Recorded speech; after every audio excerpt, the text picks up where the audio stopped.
Mesmo com repasse milionário, a situação do transporte coletivo de Ribeirão Preto não apresenta nenhuma melhora. Falta fiscalização, já que dinheiro não é mais o problema. Essas imagens registradas pelos próprios usuários são da linha João Rossi no transporte coletivo de Ribeirão. Chega a ser uma humilhação, os passageiros apertados em pé. A empresa que não atende às necessidades básicas do usuário é a mesma que recebeu uma quantia milionária de dinheiro da prefeitura. Tá bem difícil, viu? Eu acho que tem que colocar Duarte Nogueira para andar de ônibus para ver se ele vai gostar, viu? Primeiro tinha que aumentar a quantidade de ônibus, porque eu venho de manhã com 2 ônibus e os 2 ônibus lotados. Terrível para ir para casa, os ônibus super lotados, alagou tudo aqui hoje, invadiu aqui tudo de água. Eu quero ir para casa sentada, hein? Quero em pé não, a Covid. Do meu bairro só tem um, então eu passo de hora em hora, então tem que sair mais cedo de casa, tenho que pegar, tenho que se prevenir e os que eu vou no serviço são todos lotados. Uma passageira dessa linha fez o desabafo. O ônibus das 6 da tarde que ela estava esperando passou sem parar. Conta ainda que em outra ocasião, depois de uma manobra, chegou a cair dentro do ônibus e bateu com o braço. A insatisfação com o serviço prestado pelo consórcio Pró-Urbano é geral. Ainda mais para o Ítalo, que pega 8 ônibus por dia. Eu acabo pegando 2 ônibus para vir trabalhar, 2 ônibus para ir embora. E aí a faculdade à noite, 2 ônibus para ir para a faculdade, 2 ônibus para ir para casa, voltar.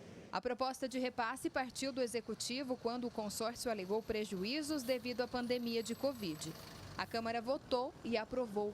Os problemas registrados são antigos no transporte de Ribeirão, como a lotação, o atraso no horário das linhas e o preço que não condiz com o serviço prestado. 17 milhões é muito dinheiro, eu não percebi diferença nenhuma. Para ser sincero, continua a mesma estrutura, não vi essa diferença. Também são questionados alguns pontos do contrato com o consórcio que não estão sendo cumpridos, como o atraso da renovação da frota e a falta de conservação nos terminais. É perigoso, né? Eu tenho até medo de mexer no celular ou fazer alguma coisa aqui. Essa relação entre a prefeitura e a concessionária de transporte público em Ribeirão Preto é uma situação bastante complexa, né? Dos milhões de reais do repasse, faltam apenas 4 para inteirar a quantia total, que é 17. O serviço, então, deveria ser de excelência, uma vez que dinheiro não é mais o problema. O problema é a gente que vai trabalhar de ônibus no apertado, todo mundo sufocado ali dentro, vai pegar Covid rapidinho, porque não tem como não pegar, todo mundo imprensado. A esperança é a última que morre, mas até agora nada. O advogado que atua na defesa do consumidor cobra a fiscalização por parte dos vereadores. Não está havendo uma fiscalização adequada, não é? O consórcio continua fazendo e desfazendo dos moradores de Ribeirão Preto, essa é a verdade. O Ministério Público também seria uma saída para tentar dar mais qualidade no serviço aos passageiros. O usuário do transporte público, ele é um destinatário final desse transporte, então ele nos termos da lei consumerista, o destinatário final desse serviço e, portanto, o consumidor na acepção correta do termo. Thaís Mantoani para o Jornal da Clube. O consórcio Pró-Urbano não se manifestou. Já a Transerp informou que o transporte coletivo é operado com frota de 343, 172 e 284 veículos, de segunda a sexta-feira, nos períodos do pico da manhã, entre pico e pico da tarde.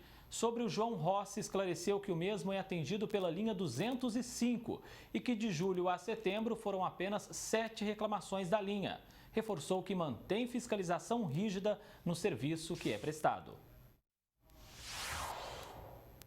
Agora, ao vivo, Ximene Osório traz mais informações. Ximene? Bom, André, a Prefeitura liberou e os vereadores assinaram embaixo 17 milhões de reais para as empresas de ônibus prestarem esse serviço que nós mostramos na reportagem. Boa tarde, doutora Ademar. Dá para classificar essa situação? Boa tarde, Ximene, a todos que assistem ao Jornal da Clube. Bem, como foi bem mostrado na matéria, e principalmente na finalização, que não houve nenhum manifesto, tanto da empresa quanto do poder público, os especialistas que usam o transporte, que eles são especialistas, eles deixam claro que não está sendo prestado serviço a contento. Na verdade, não está sendo prestado esse serviço pelo mínimo que está no contrato, eu não digo nem o que está na lei. Então, assim, essa situação pode ser classificada da seguinte maneira. De um lado, nós temos aí algo que deveria ser ideal, que é um serviço público essencial, prestado pelo poder público através de uma empresa empresa.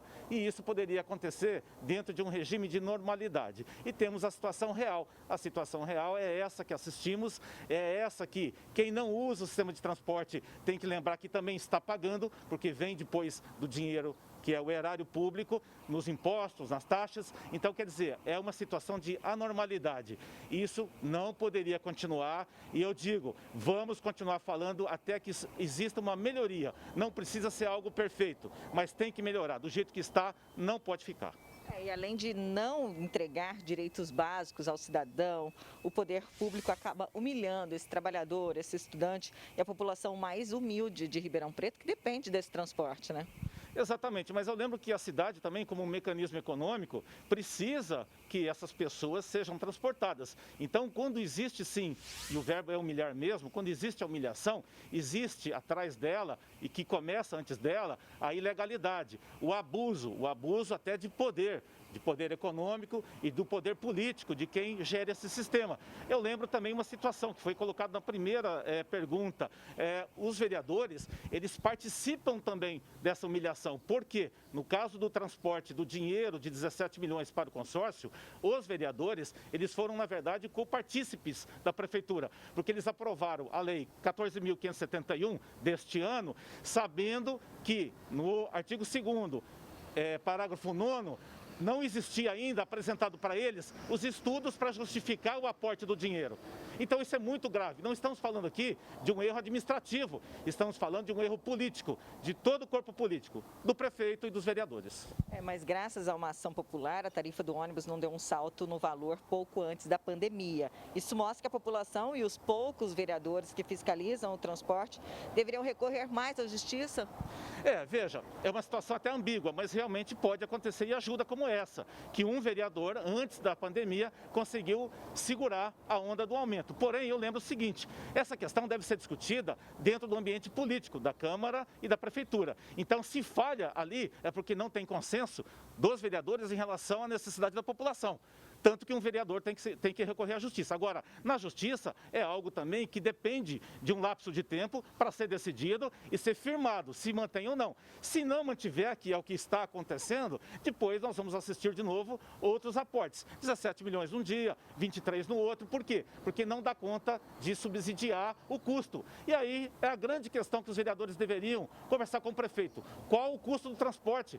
Qual a despesa? Qual a renda? Não sabemos. Esse é o grande absurdo. O dia que nós soubermos, aí eu posso até vir aqui e afirmar o seguinte, que a lição de casa está começando a ser feita. O comércio, a indústria, as universidades, os hospitais, todos eles recebem trabalhadores que circulam por estes ônibus, né? Está na hora dessas entidades de classe também cobrarem a prefeitura com firmeza? Sim, muito bem colocada essa questão e para encerrar eu digo o seguinte, estamos vivendo aqui no Brasil uma nova realidade depois da pandemia que nos obriga agora a recorrer ao pastor, ao padre, à faculdade, à universidade. Eu não estou brincando, estou falando sério. Por quê? O sistema político não está funcionando. Então nós temos que, para exercer a democracia e a cidadania, recorrer a todos os meios que podemos. E eu acho que se a gente começar aqui embaixo, na sociedade, a gente consegue mudar um pouquinho o que chega para nós aqui, que na verdade é o resíduo do que o poder público quer para nós, e não aquilo que nós pagamos e deveríamos receber em troca, todas as vezes, né? Muito obrigada, doutora Ademar, pela sua participação aqui no Jornal da Clube. Daqui a pouco eu volto com outras informações. Andréa. Combinado, Ximene Osório, até já.